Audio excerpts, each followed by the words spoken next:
गुरुदेव भगवान की जय, प्यारे कृष्ण कन्हैया लाल की जय। श्रीमद् भगवद गीता यथारूप, गीतोपनिषद अध्याय 3 चल रहा है, कर्मयोग।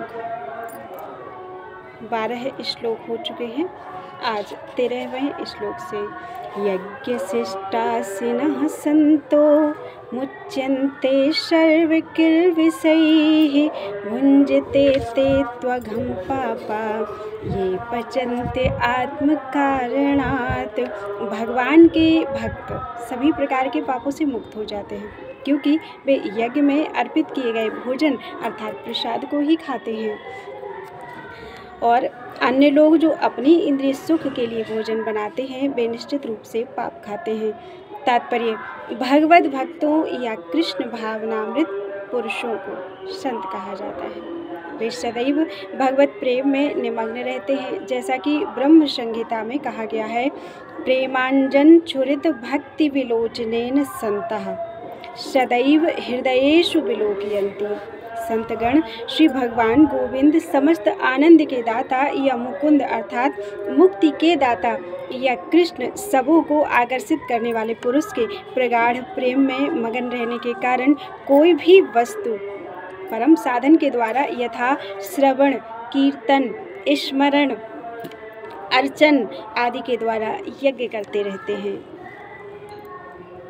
कानों से श्रवण, मुख से कीर्तन और मन से स्मरण, हाथों से अर्चन आदि के द्वारा यज्ञ करते रहते हैं, जिससे वे संपूर्ण संसार की पापमयी संगति के कलमश से दूर रहते हैं। अन्य लोग जो अपने लिए या अपनी इंद्रिय तृप्ति के लिए भोजन बनाते हैं, वे न केवल चोर हैं अपितु सभी प्रकार के पापों को खाने वाले हैं।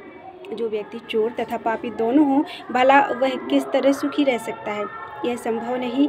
अतः सभी प्रकार से सुखी रहने के लिए मनुष्य को पूर्ण कृष्ण भावनामृत में संकीर्तन यज्ञ करने की सरल विधि बताई जानी चाहिए, अन्यथा संसार में शांति या सुख हो ही नहीं सकता। अन्नाद् भवन्ति भूतानि पर्जन्याद् अन्न संभवः यज्ञाद् भवति पर्जन्यो यज्ञः कर्म समुद्भवः। सारे प्राणी अन्न पर आश्रित है, जो वर्षा से उत्पन्न होता है। वर्षा यज्ञ संपन्न करने से होती है और यज्ञ नियत कर्मों से उत्पन्न होता है। तात्पर्य, भगवद गीता के महान टीकाकार श्रील बलदेव विद्याभूषण इस प्रकार लिखते हैं, ये इंद्राद्यंग तयावस्थितम यज्ञम सर्वेश्वरम विष्णुम अभ्यर्च्यम तत्शेषम अश्नन्ति तेन तद्देह यात्रां संपादयन्ति ते संतः। सर्वेश्वरस्य यज्ञपुरुषस्य भक्ताः सर्वकिल्बिषैर् अनादिकाल विवृद्धैर् आत्मानुभव प्रतिबंधकैर् निखिलैः पापैर् विमुच्यन्ते। परमेश्वर जो यज्ञ पुरुष अथवा समस्त यज्ञों के भोक्ता कहलाते हैं, सभी देवताओं के स्वामी हैं और जिस प्रकार शरीर के सारे अंग शरीर की सेवा करते हैं, उसी तरह सारे देवता उनकी सेवा करते हैं। इंद्र, चंद्र तथा वरुण जैसे देवता भगवान द्वारा नियुक्त अधिकारी हैं, जो सांसारिक कार्यों की देखरेख करते हैं। सारे वेद इन देवताओं को प्रसन्न करने के लिए यज्ञों का निर्देश करते हैं, जिससे वे अन्न उत्पादन के लिए प्रचुर वायु, प्रकाश तथा जल प्रदान करें। जब कृष्ण की पूजा की जाती है तो उनके अंग स्वरूप देवताओं की पूजा स्वतः हो जाती है। अतः देवताओं की अलग से पूजा करने की आवश्यकता नहीं होती, अपितु कृष्ण भावना भावित भगवत भक्त सर्वप्रथम कृष्ण को भोजन अर्पित करते हैं और तब खाते हैं। यह ऐसी विधि है जिससे शरीर का आध्यात्मिक पोषण होता है। ऐसा ना करने से केवल शरीर के विगत पापमय कर्मफल नष्ट होते हैं, अपितु शरीर प्रकृति के समस्त कल्मशों से निरापद हो जाता है। जब कोई छूत का रोग फैलता है तो इसके आक्रमण से बचने के लिए रोगाणुरोधी टीका लगाया जाता है। इसी प्रकार भगवान विष्णु को अर्पित करके ग्रहण किए जाने वाला भोजन हमें भौतिक संतोषण से निरापद बनाता है और जो इस विधि का अभ्यस्त है वह भगवत भक्त कहलाता है। अतः कृष्ण भावना भावित व्यक्ति जो केवल कृष्ण को अर्पित किया गया भोजन करता है वह उन समस्त विगत भौतिक दूसरों के फलों का सामना करने में समर्थ हो जाता है जो आत्म साक्षात्कार के मार्ग में बाधक बनते हैं। इसके विपरीत जो ऐसा नहीं करता वह अपने पापपूर्ण कर्म को बढ़ाता रहता है जिससे उसे सारे पाप फलों को भोगने के लिए अगला शरीर कुकरों सुकरों की समान मिलता है।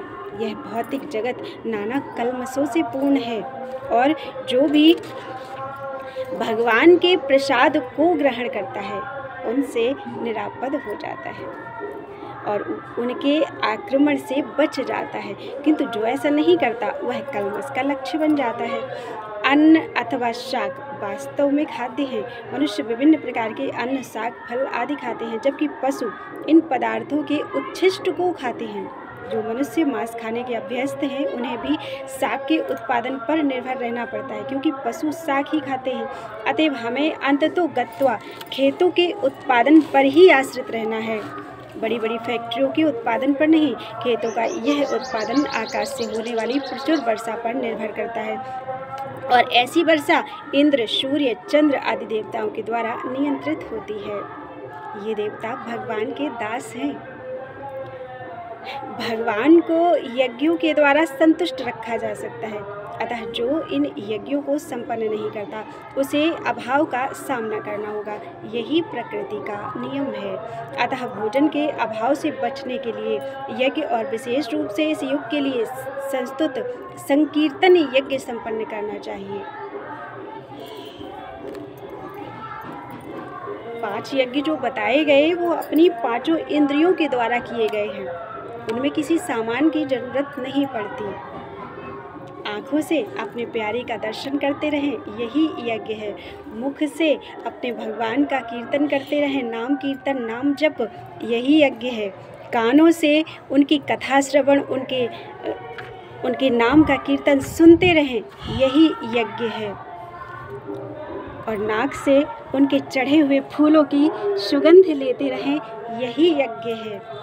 और मुख से उनके किए हुए प्रसाद को ग्रहण करते रहें अर्थात अथवा उनका नाम कीर्तन करते रहें, यही यज्ञ है। मन से उनका चिंतन करते रहें, यही यज्ञ है। इन 5 यज्ञों में कोई भी सांसारिक सामान नहीं लगता। मनुष्य को ये 5 यज्ञ करना चाहिए, आवश्यक है, ये गीता में बताया गया है। कर्म ब्रह्मोद्भवं विद्धि ब्रह्माक्षर समुद्भवं तस्मात् सर्वगतं ब्रह्म नित्यं यज्ञे प्रतिष्ठितम्। वेदों में नियमित कर्मों का विधान है और ये वेद साक्षात श्री भगवान अर्थात परब्रह्म से प्रकट हुए हैं। फलतः सर्वव्यापी ब्रह्म यज्ञ कर्मों में सदा स्थित रहते हैं। तात्पर्य, इस श्लोक में यज्ञार्थ कर्म अर्थात कृष्ण को प्रसन्न करने के लिए कर्म की आवश्यकता को भली भांति विवेचित किया गया है। यदि हमें यज्ञ पुरुष विष्णु के परितोष के लिए कर्म करना है तो हमें ब्रह्म या दिव्य वेदों से कर्म की दिशा प्राप्त करनी होगी। अतः सारे वेद कर्म आदेशों की संहिताएं हैं। वेदों के निर्देश के बिना किया गया कोई भी कर्म विकर्म या अवैध अथवा पापपूर्ण कर्म कहलाता है। अतः कर्म फल से बचने के लिए सदैव वेदों से निर्देश प्राप्त करना चाहिए। जिस प्रकार सामान्य जीवन में राज्य के निर्देश के अंतर्गत कार्य करना होता है, उसी प्रकार भगवान के परम राज्य के निर्देशन में कार्य करना चाहिए। वेदों में ऐसे निर्देश भगवान के श्वास से प्रत्यक्ष प्रकट होते हैं। कहा गया है, अस्य महतो भूतस्य निश्वसितम् एतद् यद ऋग्वेदो यजुर्वेदः सामवेदो अथर्वांगिरसः। चारों वेद ऋग्वेद, यजुर्वेद, सामवेद तथा अथर्ववेद, चारों वेद भगवान के श्वास से उद्भूत हैं, बृहदारण्यक में कहा गया है। और ब्रह्म संहिता से प्रमाणित होता है कि सर्वशक्तिमान होने के कारण भगवान अपने श्वास के द्वारा बोल सकते हैं, अपनी प्रत्येक इंद्रिय के द्वारा अन्य समस्त इंद्रियों के कार्य संपन्न कर सकते हैं। दूसरे शब्दों में भगवान अपनी निश्वास के द्वारा बोल सकते हैं, वे अपने नेत्रों से गर्भाधान कर सकते हैं। वस्तुतः यह कहा जाता है कि उन्होंने प्रकृति पर दृष्टिपात किया और समस्त जीवों को गर्भस्थ किया। इस तरह प्रकृति के गर्भ में बद्ध जीवों को प्रविष्ट करने के पश्चात उन्होंने उन्हें वैदिक ज्ञान के रूप में आदेश दिया, जिससे वे भगवत धाम वापस जा सके। हमें यह सदैव स्मरण रखना चाहिए कि प्रकृति में सारे बद्ध जीव भौतिक भोग के लिए इच्छुक रहते हैं, किंतु वैदिक आदेश इस प्रकार बनाए गए हैं कि मनुष्य अपनी विकृत इच्छाओं की पूर्ति कर सकता है और तथाकथित सुख भोग पूरा करके भगवान के पास लौट सकता है। बद्ध जीवों के लिए मुक्ति प्राप्त करने का यह सुनहरा अवसर होता है। अतः उन्हें चाहिए कि कृष्ण भावना भावित होकर यज्ञ विधि का पालन करें। यहाँ तक कि जो वैदिक आदेशों का पालन नहीं करते, वे भी कृष्ण भावनामृत के सिद्धांतों को ग्रहण कर सकते हैं, जिससे वैदिक यज्ञों या कर्मों की पूर्ति हो जाएगी। एवं प्रवर्तितं चक्रं नानुवर्तयति है यः अघायुरिन्द्रियारामो मोघम पार्थ सजीवति। हे प्रिय अर्जुन, जो मानव जीवन में इस प्रकार वेदों द्वारा स्थापित यज्ञ चक्र का पालन नहीं करता, वह निश्चय ही पापमय जीवन व्यतीत करता है। ऐसा व्यक्ति केवल इंद्रियों की तुष्टि के लिए व्यर्थ ही जीवित रहता है। तात्पर्य: इस श्लोक में भगवान ने कठोर परिश्रम करो और इंद्रिय तृप्ति का आनंद लो, इस सांसारिक विचारधारा का तिरस्कार किया है। अतः जो लोग इस संसार में भोग करना चाहते हैं, उन्हें उपर्युक्त यज्ञ चक्र का अनुसरण करना परम आवश्यक है। जो ऐसे विधि विधानों का पालन नहीं करता, अधिकाधिक तिरस्कृत होने के कारण उसका जीवन अत्यंत संकटपूर्ण रहता है। प्रकृति के नियमानुसार यह मानव शरीर विशेष रूप से अपने आप को जानने के लिए, आत्म साक्षात्कार के लिए मिला है, जिसे कर्म योग, ज्ञान योग या भक्ति योग में से किसी एक विधि से प्राप्त किया जा सकता है। किसी भी एक विधि से प्राप्त किया जा सकता है।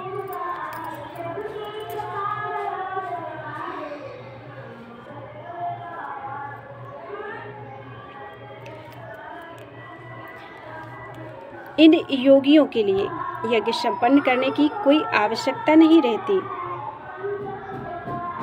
क्योंकि ये पाप पुण्य से परे होते हैं। किंतु जो लोग इंद्रिय तृप्ति में जुटे हुए हैं, उन्हें पूर्वोक्त यज्ञ चक्र के द्वारा शुद्धिकरण की आवश्यकता रहती है। कर्म के अनेक भेद होते हैं। जो लोग कृष्ण भावना भावित नहीं हैं, वे निश्चय ही विषय परायण होते हैं। अतः उन्हें पुण्य कर्म करने की आवश्यकता होती है। यज्ञ पद्धति इस प्रकार सुनियोजित है कि विषयोन्मुख लोग विषयों के फल में फंसे बिना अपनी इच्छाओं की पूर्ति कर सकते हैं। संसार की संपन्नता हमारे प्रयासों पर नहीं, अपितु परमेश्वर की पृष्ठभूमि योजना पर निर्भर है, जिसे देवता संपादित करते हैं। अतः वेदों में वर्णित देवताओं को लक्षित करके यज्ञ किए जाते हैं। अप्रत्यक्ष रूप में यह कृष्ण भावनामृत का ही अभ्यास रहता है, क्योंकि जब कोई इन यज्ञों में दक्षता प्राप्त कर लेता है, तो वह अवश्य ही कृष्ण भावना भावित हो जाता है। किंतु यदि ऐसे यज्ञ करने से कोई कृष्ण भावना भावित नहीं हो पाता, तो इसे कोरी आचार संहिता समझना चाहिए। अतः मनुष्यों को चाहिए वे आचार संहिता तक ही अपनी प्रगति को सीमित ना करें, अपितु उसे पार करके कृष्ण भावनामृत को प्राप्त करें।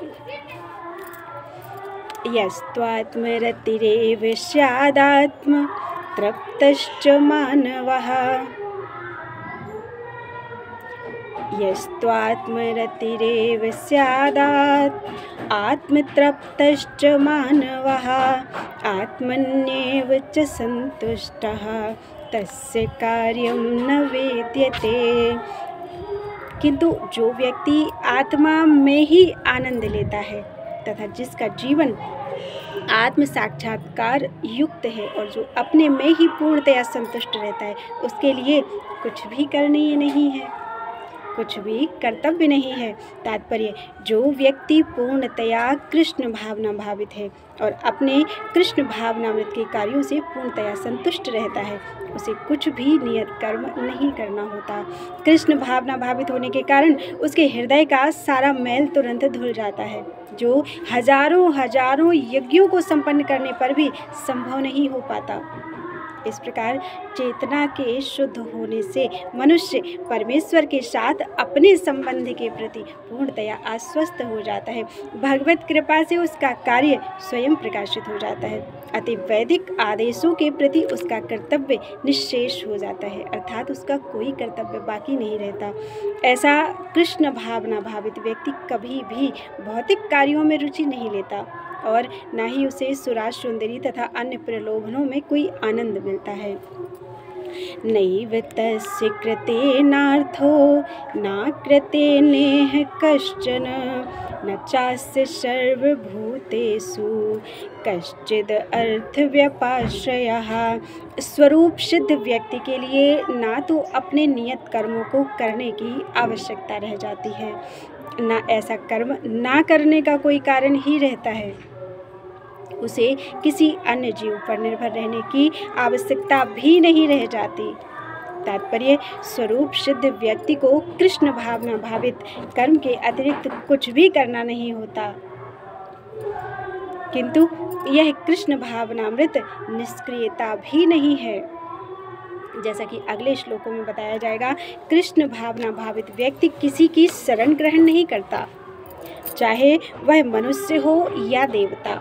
कृष्ण भावनामृत में वह जो भी करता है वही उसके कर्तव्य संपादन के लिए पर्याप्त है।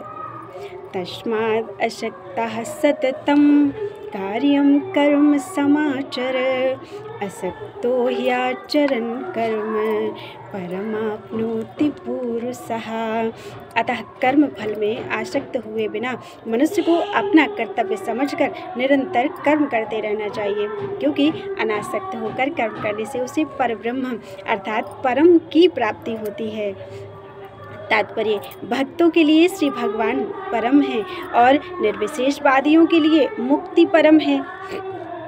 अतः जो व्यक्ति समुचित पथ प्रदर्शन पाकर और कर्म फल से अनासक्त होकर कृष्ण के लिए या कृष्ण भावनामृत में कार्य करता है, वह निश्चित रूप से जीवन लक्ष्य की ओर प्रगति करता है।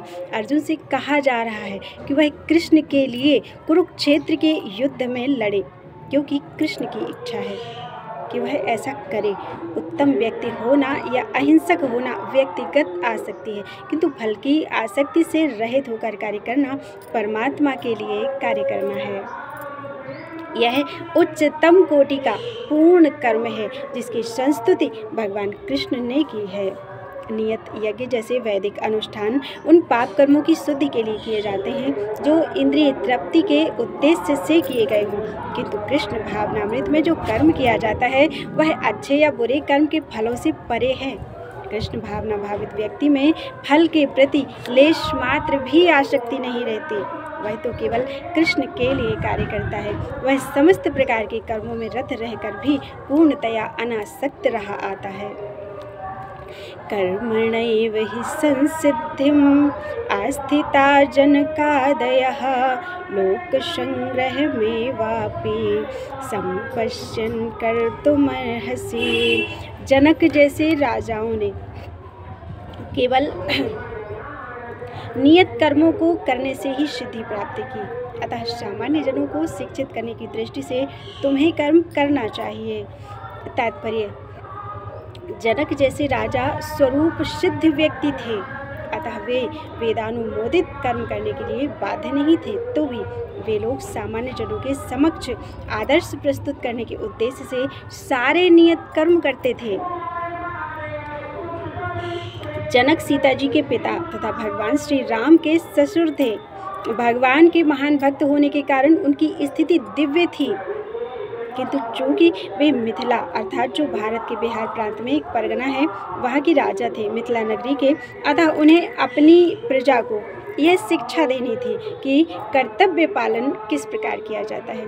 भगवान कृष्ण तथा उनके शाश्वत सखा अर्जुन को कुरुक्षेत्र के युद्ध में लड़ने की कोई आवश्यकता नहीं थी, किंतु उन्होंने जनता को यह सिखाने के लिए युद्ध किया कि जब सत परामर्श असफल हो जाते हैं तो ऐसी स्थिति में हिंसा आवश्यक हो जाती है। कुरुक्षेत्र युद्ध के पूर्व युद्ध निवारण के लिए भगवान तक ने सारे प्रयास किए, किंतु दूसरा पक्ष लड़ने पर तुला हुआ था, अतः ऐसे सद्धर्म के लिए युद्ध करना आवश्यक था। तथापि यद्यपि कृष्ण भावना भावित व्यक्ति को संसार में कोई रुचि नहीं होती, तो भी वह जनता को यह सिखाने के लिए कि किस तरह रहना और कार्य करना चाहिए कर्म करता रहता है। कृष्ण भावनामृत में अनुभवी व्यक्ति इसी तरह कार्य करते हैं कि अन्य लोग उनका अनुसरण कर सकें, और इसकी व्याख्या अगले श्लोकों में की गई है। 20 श्लोक हो चुके हैं। बोलो वृंदावन बिहारी लाल की जय।